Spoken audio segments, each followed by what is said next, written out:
उस्मान डार ने कहा था कि वो ये चाहते हैं कि मैं उसकी कवरेज के लिए आऊं और देखूं कि सियालकोट कैसे रिस्पॉन्ड करता है इंपोर्टेड हुकूमत के खिलाफ और किस तरह इमरान खान साहब को वेलकम करता है सियालकोट। ये बात उन्होंने 2 दिन पहले कही थी और मैंने उनसे कहा था जी मैं वादा नहीं करता, कोशिश करूंगा, लेकिन जो कुछ भी सारा दिन हमने कल देखा सियालकोट में होता रहा, जैसे इन लोगों को गिरफ्तार किया गया, इन लोगों का जलसागाह तबाह कर दी गई और फिर 3 घंटों के अंदर इन्होंने एक नई जगह के ऊपर जलसा शुरू किया जिसके बारे में कोई किसी बैनर पे नहीं लिखा था, किसी पोस्टर पे नहीं लिखा था, सिर्फ व्हाट्सएप मैसेजेस के जरिए लोगों को बताया गया कि फलां जगह पे है तो आप वहां पे जलसागाह में पहुंचे। किसी ने टीवी चैनल से देखा तो 3 घंटे के अंदर पाकिस्तान की तारीख में पहली मर्तबा इस तरीके से एक जलसा किया गया है। ये तारीखी बात है। मैं आपको बताता हूं मैंने वहां क्या देखा। एक तो जलसागाह के मनाजिर तो आपने देख लिए हैं, ये कुछ मैंने अपने मोबाइल फोन से भी बनाए हैं, ये भी आप मेरे को में देख लें। आप इतनी बड़ी तादाद में लोग हैं कि बीच में किसी और आदमी के खड़े होने की जगह नहीं है, इतना फंस कर लोग खड़े हुए हैं और बहुत बड़ा मैदान है जो पूरा भर चुका था। लेकिन पाकिस्तान तहरीक इंसाफ इससे कई गुना बड़ा मैदान भरना चाहती थी, लेकिन वो मैदान उनको नहीं दिया गया। पूरी कहानी मैंने आपको पिछले व्लॉग में बताई है, वो आप जाकर वहां देख सकते हैं कि साजिश कैसे बनाई गई और एक्चुअली उस साजिश में करना क्या चाह रहे थे। इसको एक मजहबी रंग देना चाह रहे थे, लेकिन चले उस व्लॉग को आप देखेंगे आपको समझ आ जाएगी। लोगों की तादाद के बारे में मैं आपको बता देता हूं कि ये मैं कैंट वाले रास्ते से गया था क्योंकि मकामी सहाफ़ी कुछ मेरे दोस्त हैं, उनसे मैंने कहा कि मुझे रस्तों की समझ नहीं आ रही और कुछ रास्ते सुना है बंद है, तो उन्होंने कहा जी हम आपको ले जाएंगे तो कैंट वाले रास्ते से आ जाएं आप। तो वहाँ हमारे दोस्त हैं गुलजार साहब और वो हमें मिले, एक और दोस्त हैं, उनके साथ फिर हम गए। कुछ मेरे साथ सिक्योरिटी के लोग थे और कुछ मेरा एक भाई भी मेरे साथ था, उसको भी आजकल घर में भी फिक्र है क्योंकि मैं बाहर जाता हूँ इधर उधर और दूसरा कुछ सिचुएशन भी ऐसी चल रही है, कभी खबरें आती हैं गिरफ्तार करेंगे, कभी ये कभी वो, तो परवाह तो नहीं है, लेकिन फिर भी वो उसने कहा मैं साथ चलता हूँ, मैंने कहा चलो साथ चलो। तो मेरा भाई भी साथ था एक, तो हम कुछ 10-12 लोग थे जो देखने के लिए गए कि सिचुएशन है क्या।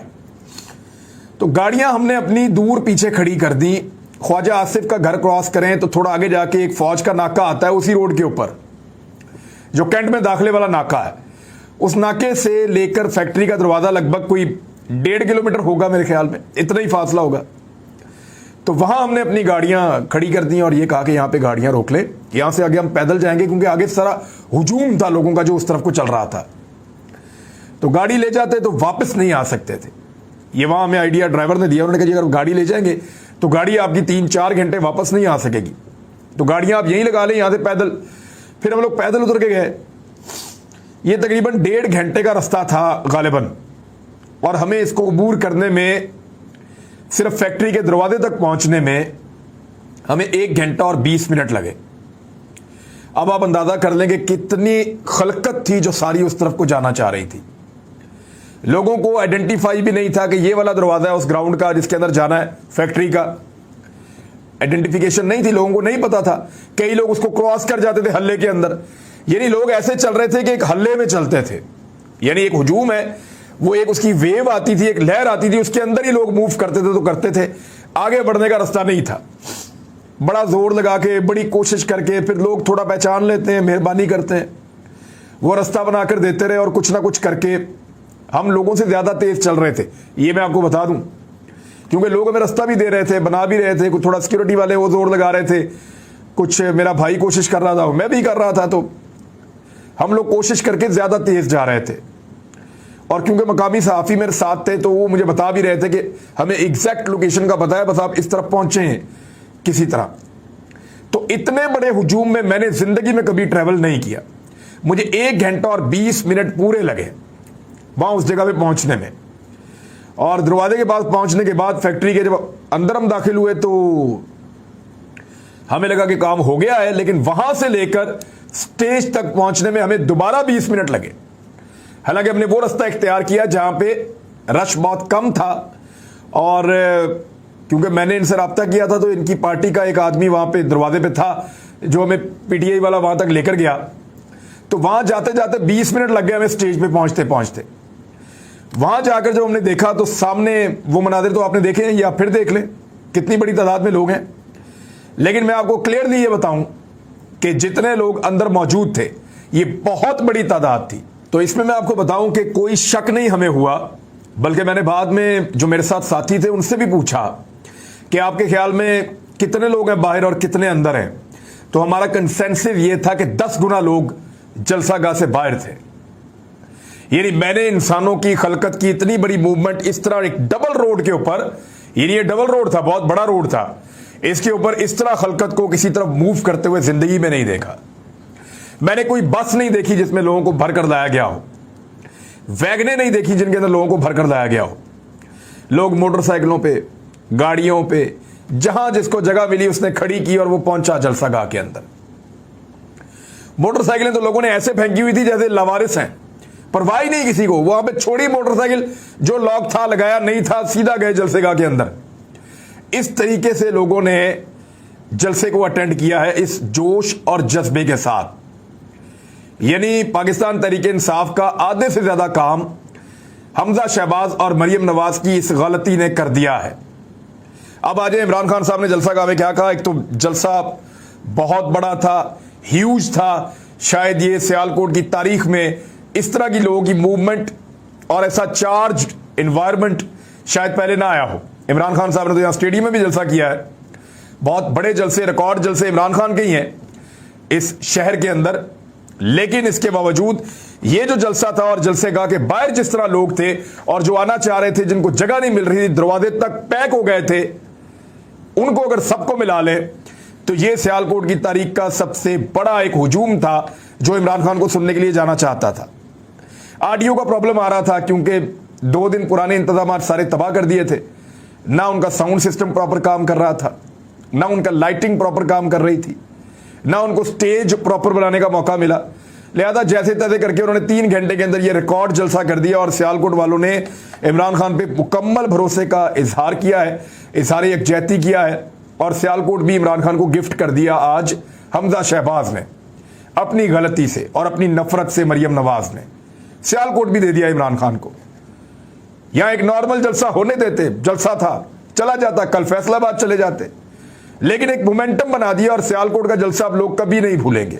ये जो कुछ वहां पे हो गया है, लोग खासे गुस्से में थे और चार्ज थे। लेकिन मैंने देखा कि पुलिस वाले अगर कहीं पे 2-4 करके पुलिस वाले खड़े हैं किनारों के ऊपर, दुकानों के साथ लगकर या दरवाजों के साथ लगकर, तो किसी पुलिस वाले से मैंने किसी को बदतमीजी करते हुए नहीं देखा। लेकिन जहां भी पुलिस वाले होते थे वहां पे मैंने देखा सियालकोट के नौजवान ये नारा लगाते थे, और एक ही नारा था जो ज्यादा लोग लगा रहे थे कि गली गली में शोर है, मरियम के पापा चोर है। ये नारा बार बार वो लगा रहे थे।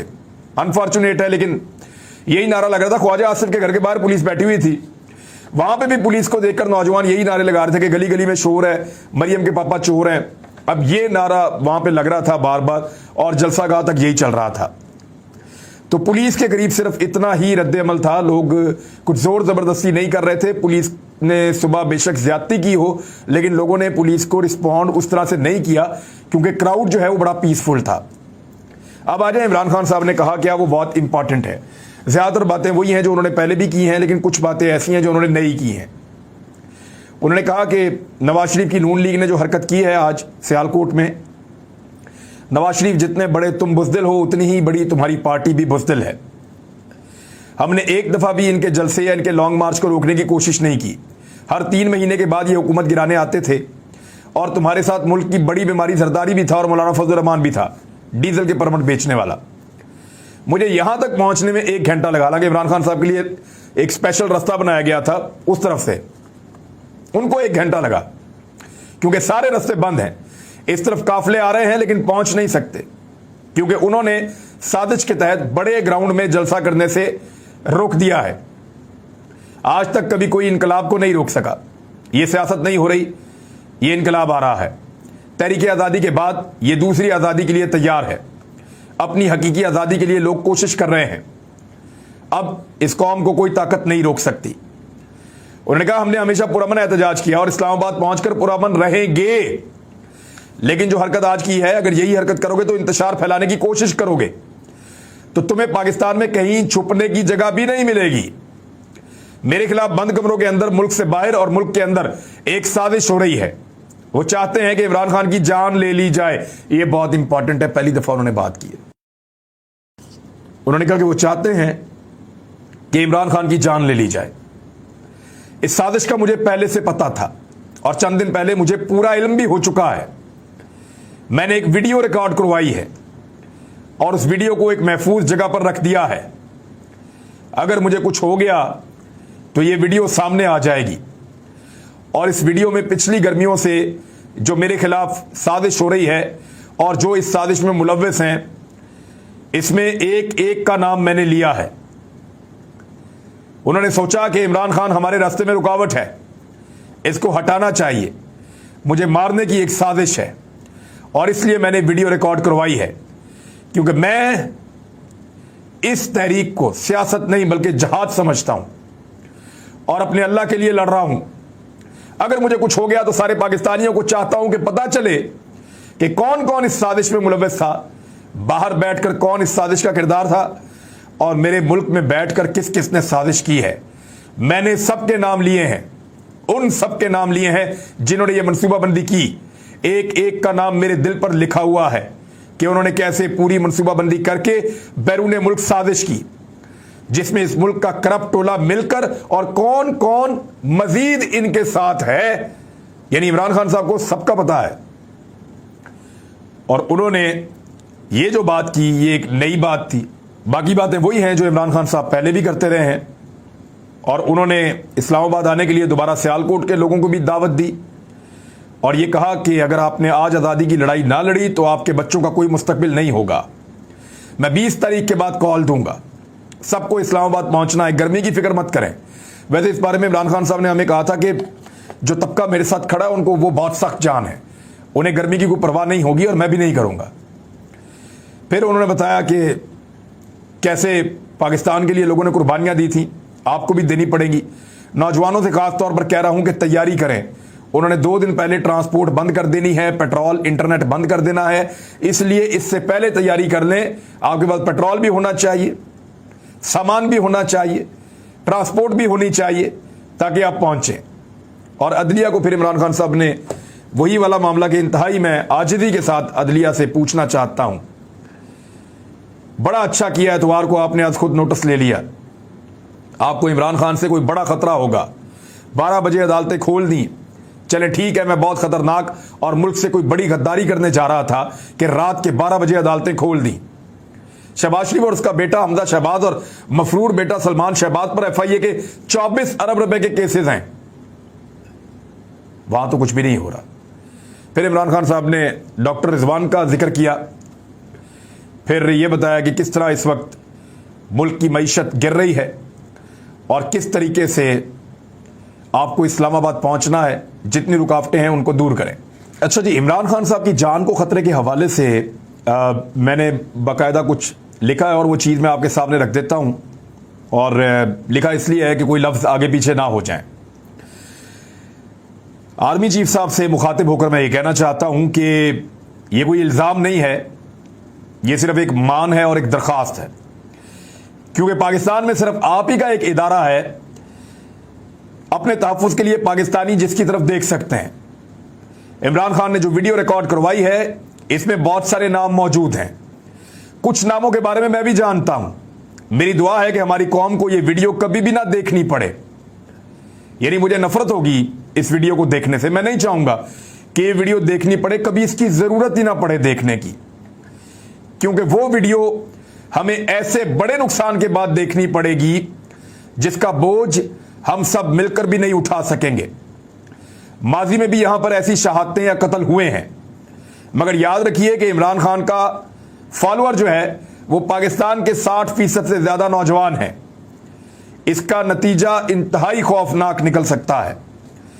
जिन लोगों के इमरान खान ने किरदारों को बेनकाब किया है उनका तो जीना इस मुल्क में हराम हो जाएगा अगर लोगों को यह वीडियो देखनी पड़ी तो, और पाक सरजमीन उनके लिए तंग हो जाएगी, क्योंकि वो सिर्फ किसी एक सूबे का लीडर नहीं है इमरान खान, या वो मामला नहीं है कि एक क्लास सिर्फ उनको पसंद करती है। वो पूरे पाकिस्तान का एक रिएक्शन आएगा, पूरे पाकिस्तान का लीडर है। इस हुकूमत से कोई अच्छे की उम्मीद नहीं है, जिन्होंने इमरान खान की सिक्योरिटी पर कंप्रोमाइज करके मरियम नवाज, जो कि एक मुजरिमा है, उन्हें स्टेट लेवल का प्रोटोकॉल और सिक्योरिटी फराहम कर दी है, फौज की, रेंजर्स की सिक्योरिटी दे दी है। इनसे किसी भी किस्म की उम्मीद नहीं रखी जा सकती। इस वक्त आर्मी चीफ साहब जानते हैं और सबसे बेहतर जानते हैं कि मुल्क के अंदर और बाहर कई ग्रुप्स और ताकतें इमरान खान की जान लेने के दर पे हैं, उनकी जान की दुश्मन है। लिहाजा यह आपकी जिम्मेदारी बनती है कि इस अहम तरीन सिक्योरिटी के मसले को हल करें और यकीनी बनाएं कि इमरान खान को एक खरोच तक ना आए। माजी में आप इमरान खान से मुलाकातों में मशवरे भी करते रहे हैं और उनसे कुछ बातें मनवाते भी रहे हैं और कुछ बातें उनकी मानते भी रहे हैं। लिहाजा अब इस हुकूमत को कैसे डील करना है, ये आर्मी चीफ खुद बेहतर जानते हैं। इमरान खान की सिक्योरिटी को कैसे वापस लाना है और उन्हें कैसे मुकम्मल तहफ़्फ़ुज़ देना है, ये मुल्क तो हमेशा सलामत रहेगा, मगर इस मुल्क के ऊपर जिन लोगों ने कब्जा किया है उनकी खैर नहीं है। मैं एक और बात कहना चाहता हूं कि आर्मी चीफ याद रखें कि इमरान खान तब तक बाहर निकलते रहेंगे जब तक उन्हें इलेक्शन नहीं मिल जाता, और ये सब जानते हैं कि वो आदमी हार नहीं मानता, क्योंकि इमरान खान इसको एक बैरूनी साजिश करार दे चुके हैं। तो उन्होंने अपने लिए भी वापसी के दरवाजे बंद कर लिए हैं और अब उनके पास एहतजाज और दबाव बढ़ाने के अलावा कोई और रास्ता नहीं बचा है। तो जितनी जल्दी आप इलेक्शन करवाएंगे उतनी जल्दी इमरान खान की तहरीक खत्म हो जाएगी और उनकी जान का खतरा भी जो है वो कम हो जाएगा। लिहाजा डिपेंड करता है कि पाकिस्तान के मुख्तदर हल्के, ताकतवर हल्के कब तक पाकिस्तान में इलेक्शन करवा पाएंगे। अब तक के लिए इतना ही। अपना ख्याल रखिएगा, अपने इस चैनल का भी। अल्लाह हाफिज।